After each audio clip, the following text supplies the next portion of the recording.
Hello students, आज की class में हम बात करते हैं सीमेंट के साउंडनेस टेस्ट के बारे में कि साउंडनेस टेस्ट किस तरह से परफॉर्म करते हैं। सीमेंट में कौन सी ऐसी वजह है जिसकी वजह सीमेंट में अनसाउंडनेस आती है। तो इन सभी टॉपिक को लेकर इनके एपरेटस के बारे में और सभी जो भी कंपटीशन के पॉइंट ऑफ व्यू से ज़्यादा इंपॉर्टेंट क्वेश्चन बन सकते हैं उन सभी पॉइंट्स पर हम बात करेंगे। तो आइए स्टार्ट करते हैं आज की क्लास। तो देखिए, सीमेंट का साउंडनेस टेस्ट हम करते क्यों हैं। तो सीमेंट का साउंडनेस टेस्ट भी करते हैं कि सीमेंट या सीमेंट कंक्रीट या सीमेंट सेट होने के बाद में अगर अपना वॉल्यूम चेंज करती है, यानी कि हम ये कहें कि अगर वो फूलने लगती है तो इसका मतलब ये है कि उसके अंदर जरूर सीमेंट में या तो फ्री लाइम की मात्रा है या फिर फ्री मैग्नीशिया की मात्रा है, क्योंकि फ्री लाइम या फ्री मैग्नीशिया की मात्रा होने की वजह से ही सीमेंट पानी कांटेक्ट में आने के बाद जब वो सेट हो जाती है तो उसके बाद भी उसका रिएक्शन चलता रहता है और वो फूल जाती है। तो हम ये कहेंगे कि सीमेंट का साउंडनेस टेस्ट क्या पता करने के लिए किया जाता है, to determine the volume change in concrete और सीमेंट आफ्टर सेटिंग। यानी सीमेंट की सेटिंग होने के बाद, सीमेंट या सीमेंट कंक्रीट की सेटिंग होने के बाद में भी उसके अगर वॉल्यूम में चेंजिंग आ रही है, यानी हमारी कंक्रीट या सीमेंट फूल रही है, तो उस केस में हम कहते हैं कि उस सीमेंट में क्या है, अनसाउंडनेस है। और वो किसकी वजह से हो सकती है, तो वो हो सकती है हमारी फ्री लाइम की वजह से। यानी वो किसकी वजह से हो सकती है, फ्री लाइम या फिर हमारा फ्री मैग्नीशिया एंड लाइम की वजह से हमारी क्या हो सकता है, सीमेंट में अनसाउंडनेस हो सकती है, जिसकी वजह से उसका पानी के कांटेक्ट में आने के बाद या सेट होने के बाद वो क्या होने का, फूलने लगती है। तो ये तो सीमेंट कंक्रीट में सेट होने के बाद ही वॉल्यूम चेंज अगर होगा तो उसका पता लगाने के लिए हम क्या कर देते हैं, सीमेंट हम ये चेक करते हैं कहीं सीमेंट अनसाउंड तो नहीं है। तो सीमेंट की अनसाउंडनेस को चेक करने के लिए हम क्या करते हैं, कितनी उसके अंदर साउंडनेस वैल्यू है, तो उसके लिए हम क्या यूज करते हैं, साउंडनेस टेस्ट हम परफॉर्म करते हैं। तो कैसे करते हैं इस टेस्ट को परफॉर्म, उसके लिए देखिए, तो रीजन क्या है अनसाउंडनेस सीमेंट के, आखिर सीमेंट में अनसाउंडनेस आ क्यों रही है, उसका रीजन क्या है। एक तो फ्री लाइम हो सकता है उसमें, दूसरा हो सकता है मैग्नीशिया यानी free magnesia and free lime हो सकता है। तो देखिए, हमारे पास साउंडनेस चेक करने के दो तरीके के मेथड हैं। कौन कौन सा, एक तो है ली चैटिलियर मेथड और दूसरा हमारा है ऑटोक्लेव टेस्ट। तो आखिर इन दोनों टेस्टों में क्या डिफरेंस है। अगर सीमेंट में फ्री लाइम की मात्रा ही अगर हमें डिटेक्ट करनी है, यानी कि ली चैटिलियर मेथड ऐसा मेथड है जो सिर्फ ये बताता है कि सीमेंट में अनसाउंडनेस किसकी वजह से आएगी, फ्री लाइम की वजह से। यानी इस मेथड में हम सिर्फ तभी अनसाउंडनेस डिटेक्ट कर सकते हैं जब अनसाउंडनेस फ्री लाइम की वजह से आ रही हो। यानी ली चैटिलियर मेथड से अगर आप साउंडनेस चेक कर रहे हैं तो उस केस में वो सिर्फ और सिर्फ किसका इफेक्ट दिखा सकता है, वो उसकी कैपेबिलिटी क्या है कि जब फ्री लाइम अगर है और उसकी वजह सीमेंट में अनसाउंडनेस आ रही है तो उस केस में हम कौन सा टेस्ट परफॉर्म करते हैं, ली चैटिलियर मेथड परफॉर्म करते हैं। लेकिन देखिए, इस टेस्ट में अनसाउंडनेस अगर फ्री मात्रा में अगर मैग्नीशिया है तब हम कर रहे हैं ली चैटिलियर मेथड टेस्ट, तब उस केस में ये डिटेक्ट नहीं कर पाएगा कि इसके अंदर फ्री लाइम की मात्रा है, क्योंकि उसके लिए हमारे पास दूसरा टेस्ट है। तो ऑटोक्लेव टेस्ट क्या कर सकता है कि अनसाउंडनेस हमारी चाहे फ्री लाइम की वजह से आ रही हो या फ्री मैग्नीशिया की वजह से आ रही हो, ये दोनों के ही इफेक्ट कंसीडर कर लेता है। तो अगर हमें ये देखना है कि फ्री लाइम और फ्री मैग्नीशिया दोनों की वजह से अगर हमें इफेक्ट देखना है कि दोनों की वजह से अनसाउंडनेस सीमेंट में तो नहीं आ रही है, तब हम परफॉर्म करेंगे ऑटोक्लेव टेस्ट। लेकिन अगर सिर्फ फ्री लाइम की मात्रा अगर हमें डिटेक्ट करनी है कि उसकी वजह से अनसाउंडनेस तो नहीं आ रही है सीमेंट के अंदर, उस वजह से सीमेंट का वॉल्यूम चेंज नहीं हो रहा है, तो उस केस में हम परफॉर्म करते हैं ली चैटिलियर मेथड। तो ये तो हो गई कि साउंडनेस टेस्ट क्या है, किसकी वजह से साउंडनेस आ रही है, कब हम कौन सा मेथड यूज करेंगे। अब बात करते हैं कि आखिर इसका प्रोसीजर क्या है। तो इसका टेस्ट प्रोसीजर के लिए हम क्या करते हैं, 100 ग्राम आप सीमेंट लें। हमने 100 ग्राम सीमेंट सैंपल लिया, हमें एक पेस्ट बनाना है। उस पेस्ट को बनाने के लिए हमें क्या करना होगा, सीमेंट प्लस वाटर की जरूरत पड़ेगी। तो सीमेंट हम लेंगे 100 ग्राम और वाटर के लिए हम क्या करेंगे, 0.78 पी। अब यहाँ पर पी क्या है, जब हमने कंसिस्टेंसी टेस्ट पढ़ा था तो हमने बताया था कि स्टैंडर्ड कंसिस्टेंसी का पेस्ट बनाने के लिए पानी की जो परसेंटेज की रिक्वायरमेंट होती है उसे हम पी से डिनोट करते हैं। तो यहाँ पर क्या है, स्टैंडर्ड कंसिस्टेंसी या नॉर्मल कंसिस्टेंसी का पेस्ट बनाने के लिए पानी की जो मात्रा है वो परसेंटेज में है पी। तो यहाँ पर वो वैल्यू है जो मैंने बताया था, ओपीसी की जनरली हमारी कितने से कितने के बीच में आती है, 25 से 30% के बीच में हमारी कंसिस्टेंसी परसेंटेज होती है। नॉर्मली 30 तक हमारी परसेंटेज ली जाती है ओपीसी के लिए कंसिस्टेंसी वैल्यू। तो यहाँ पर हमारी क्या है, पी नॉर्मल कंसिस्टेंसी के लिए आवश्यक पानी की परसेंटेज इंटू 0.78 से मल्टीप्लाई करने के बाद में जो वैल्यू हमारी आएगी उसको हम ग्राम के अकॉर्डिंग, हम वेट के अकॉर्डिंग उसी परसेंटेज में पानी मिलाकर हम क्या करेंगे, उसको अच्छी तरह मिक्स करके और सीमेंट का एक पेस्ट बना लेंगे। अब आपने बना लिया पेस्ट। अब इस पेस्ट का करना क्या है, हमें इस पेस्ट को ले चलते हैं।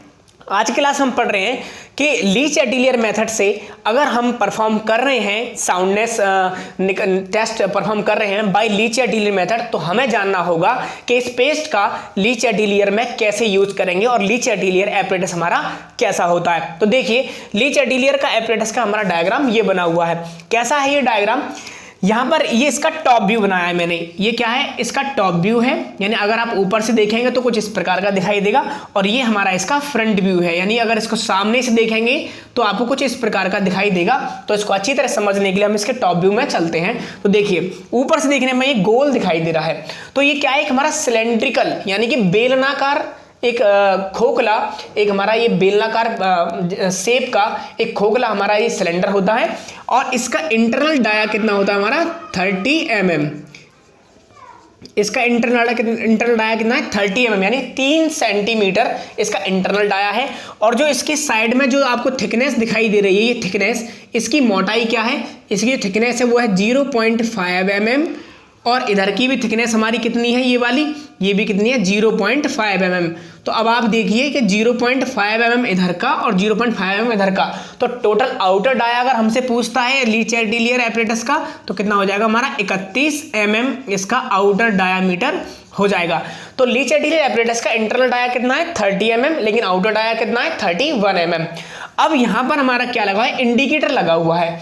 इस इंडिकेटर की इस सिलेंडर के सेंटर से जो हमारी लेंथ होती है टोटल, वो होती है 165 mm, और ये हमारे क्या है, इंडिकेटर है। क्या काम करते हैं, रीडिंग का इंडिकेशन हम इन्हीं से लेते हैं। रीडिंग हमारी जो पढ़ते हैं इनके बीच की हम रीडिंग डिस्टेंस पढ़ के तभी हम अनसाउंडनेस मेजर कर पाते हैं। तो ये हमारा क्या होगा, इसका internal diameter 30 mm, outer dia 31 mm, centre से इंडिकेटर की टोटल लेंथ हमारी 165 mm होती है। अब ये तो हो गया इसका प्लान। अब यहाँ पर देखिए आप एक स्लॉट कटा हुआ है, इस स्लॉट की जो डिस्टेंस है वो भी कितनी है 0.5 mm।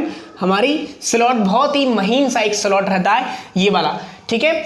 चलिए अब आगे चलते हैं इसका फ्रंट व्यू समझने के लिए। फ्रंट व्यू में मैंने बताया था अभी कि ये हमारा गोल एक सिलेंडर है, यानी सर्कुलर शेप में, और हमारा एक खोखला सिलेंडर है। तो इसकी हाइट क्या रहेगी हमारी, इसकी हाइट होती है 30 mm। जैसा 30 mm इसका इंटरनल डाया है, 30 mm इसकी हाइट भी होती है। ऊपर एक ग्लास प्लेट लगा रखे थे, नीचे एक ग्लास प्लेट लगा रखे हैं, और इंडिकेटर, वही इंडिकेटर जो हमें प्लान में दिखाई दे रहा है, वही इंडिकेटर हमारा यहाँ पर है। तो देखिए इंडिकेटर की लेंथ हम पढ़ ही चुके हैं कि यहाँ से लेके यहाँ तक हमारी 165 mm होती है। ये इसका फ्रंट व्यू है।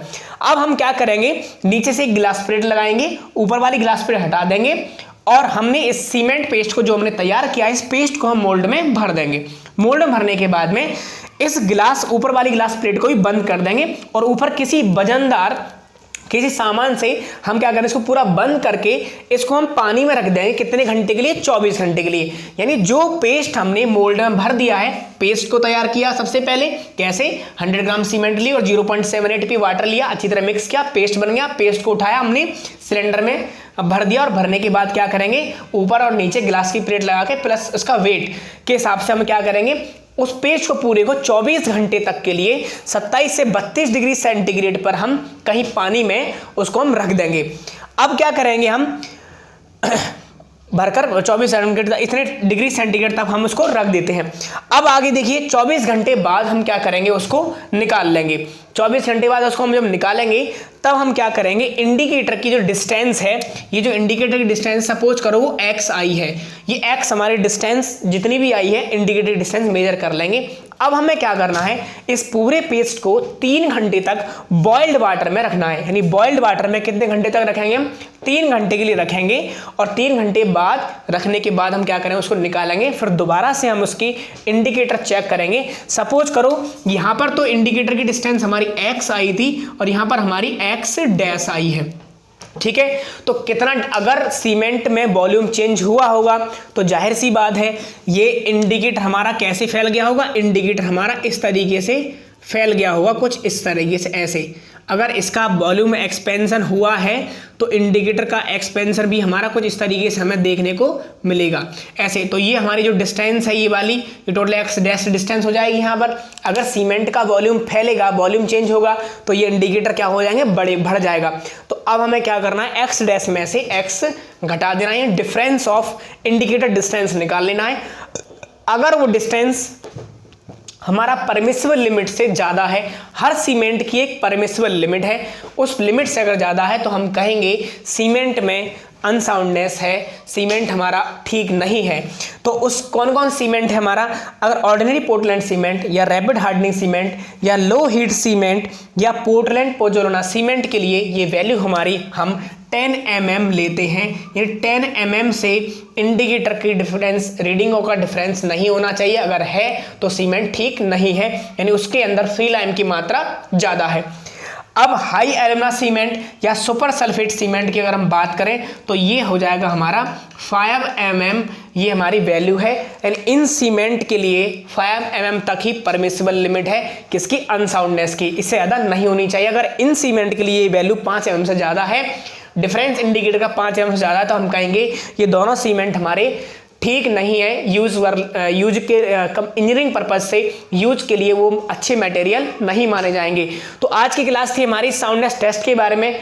अब जितने भी स्टूडेंट्स हमारी वीडियो देखते हैं, हम सभी से यही कहते हैं कि जितना भी हो सकता है वीडियो को आगे ज़्यादा से ज़्यादा शेयर करें, ताकि हम आगे और ये लाइक्स, कमेंट और वीडियो को शेयर करना, इस टाइप के मूवमेंट, आपके मूवमेंट हमें एक एनर्जी प्रोवाइड करते हैं और हम उन्हीं के अकॉर्डिंग जिन सब्जेक्ट की ज़्यादा रिक्वायरमेंट होती है, ज़्यादा व्यूज़ आते हैं, तो उसी के अकॉर्डिंग हम सब्जेक्ट आगे बढ़ाते हैं। तो जितना भी हो सके ज़्यादा से ज़्यादा फॉरवर्ड करें, चैनल को लाइक करें, सब्सक्राइब करें। Thank you student.